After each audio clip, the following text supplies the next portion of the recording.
สื่อเป็นของอบจนะครับเป็นของอบจก็เป็นของอบตเนี่ยมันแยกกันนะครับแยกกัน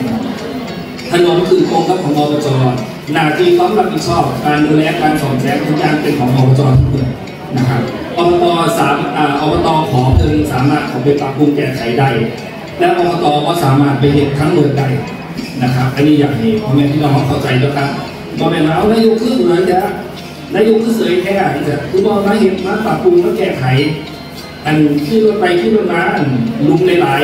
ๆอันขึ้นเสยเนี่ยนะครับพ่อแม่นะครับก็ได้เสยนะครับ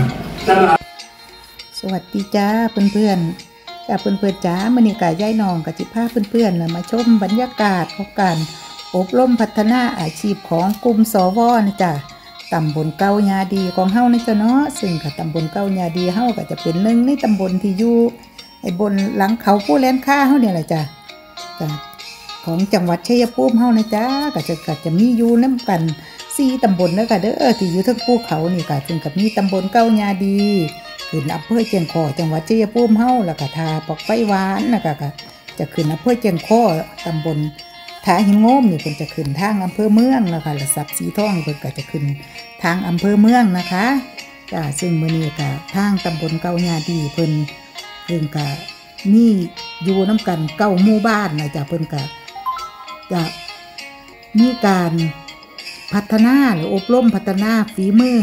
ของกลุ่มสวขึ้นจ้าแล้วก็ยายน้องกับสิพาเพื่อนๆมาชมบรรยากาศนะคะบรรยากาศของการอบรมพร้อมกับฟังเสียงพิณมวลๆไปน้ำกันด้วยจ้า